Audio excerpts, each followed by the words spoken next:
What's up mga ka-adventure? Ito nga pala ang pulang gate na natagpuan noong unang panahon sa liblib at gitna ng kagubatan. At ito ay may kakaibang hugis at disenyo. At gawa pala ang pulang gate na to sa purong kahoy. At pati na rin yung bubong nito ay gawa din siya sa isang mugi o dayami. Sa sobrang tagal na nito ay nanatili pa rin itong matatag at matibay. At pinapaligiran ito ng mga dambuhalang sidar na kahoy na tinatayang nasa mga 400 years old na ang mga ito. At sa bunganga papasok pa lang ng pulang gate na to ay may inilagay sila na estatwa ng leon na kalahating aso. So alam na ata nila dati kung paano mag crossbreed, diba? Ano-ano kaya mga kaganapan dito noong unang panahon? Isa to sa mga bucket list pag pumunta kayo ng Japan. Huwag niyong kalimutan pumunta dito sa Nagano. Allah, grabe. May bantay. Sa bawat gilid ng gate ay may nakaupong higanting statwa. Ano kaya ang role nila dito? Sila ba ang nagbabantay ng gate na to or isa ba sila sa mga Diyos na sinasamba nila? Tingnan nyo naman kung gaano ka straight at kataas yung mga puno dito. Pati na rin yung pagtanim nila dito ay naka-straight talaga at lalo siyang gumaganda dahil sa snow. At ang bubong nito ay natabunan na rin ng snow.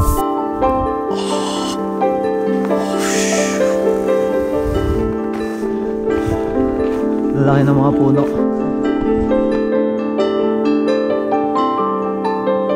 Pag-apak mo palang papasok sa pulang gate na to, ramdam mo na yung kakaibang enerhiya, yung pakiramdam mo na lulusot ka sa ibang dimensyon. Wow, superpower, diba? Ang galing.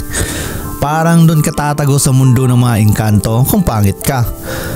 Pag maganda siguro doon ka tatago sa mundo ng mga diwata. Napaka-unfair. Anyway, bubungad sa'yo dito ang mga naglalakihang mga kahoy na nakalinya sa gilid ng malawak na daanan na to. Sa sobrang lapad ng daanan nila noong unang panahon, kasya pa dito yung 10 kabayo na nakalinya. At papunta ito sa isang nakatagong shrine. Yun pala, may nakatagong shrine dito sa paanan ng bundok na makikita natin mamaya sa video. Pwede ka pumasok dito, boss. May taguan dito mga bata. Ikot lang dito. Oh, yan oh. May mga footstep ng mga bata oh. Oh no. Galing no. Meron doon, may ano doon. Umikot yung mga bata dito. Oh, may butas nga oh. Iba yung nai-imagine kong butas dito ah. Boss! I like the way you think. Oy, wag yan, wag yan. I like the way you think. Iba ata yung butas dito. Boss, tingnan mo yung butas dito, boss. Uy, tingnan mo yung butas. Talika dito. Talika dito. Ay, kaya naman pala eh. Ay, baka iba yung iniisip nyo ha. Butas lang yung ano ha. Gusto ko yung ganyan mindset. Gusto ko. Ganda no? At mula dito kung saan kami nagpark, may isa ring malaking gate na dadaanan. Ito yung mga typical at traditional na gate ng Japan. At maglalakad kami ng mahigit 2 kilometro para lang marating yung nakatagong shrine na yon. Pag may mga ganitong nilagay sa kahoy, pinaniniwalaan nila itong sagradong kahoy. Ito yung tinatawag nilang Gushinboku. Pero sa atin, pinaniniwalaan natin na may nakatirang engkanto dito. Jua! Boy. Nung nakasalubong namin yung grupo ng mga senior citizen, nagaling din sila doon sa shrine para magdasal. Habang sila ay nakapang hiking gear, kami naman ay parang gagala papuntang syudad dahil sa mga suot namin. So dito medyo pahirap na at paahon na rin yung daanan. Sila naka-gear talaga sila pumasok dito sa kagubatan kami.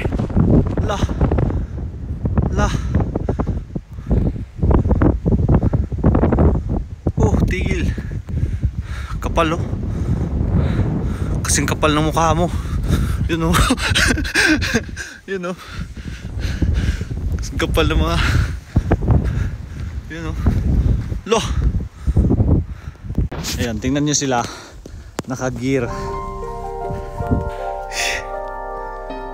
So malapit na kami sa shrine pero nakita ko yung pangpang sa likod at sobrang taas nito at sabi nila may daanan daw papunta sa tuktok nito. Oh shit.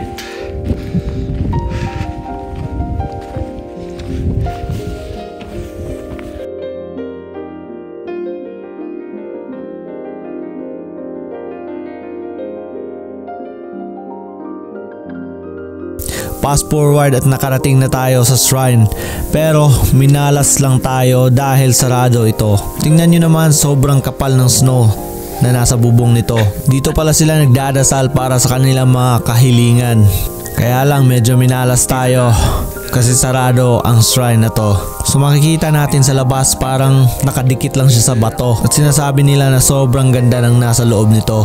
So babalikan na lang natin ito ulit pag maganda na yung panahon. Siguro pag summer na rin. Kapal oh. Boss. Sa pag-dive. Sa pag-dive. Sa pag-dive oh. Hindi na kaya dyan. Hindi na kaya dyan oh.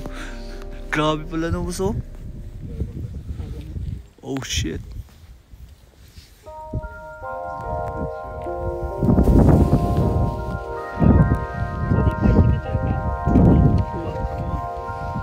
Grabe oh. Fluffy.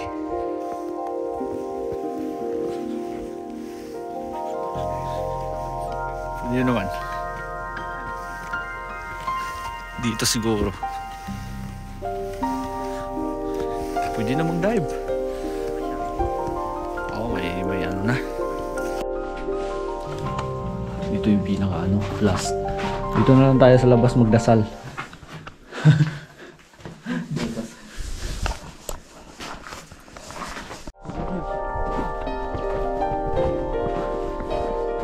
Ano yan dito? Pwede ka mag-ano dito? Magdasal? Pwede ka...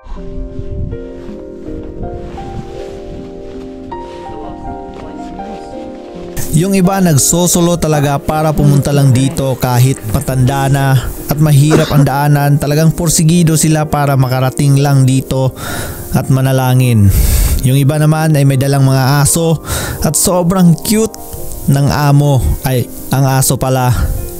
Na bagay talaga sa snow.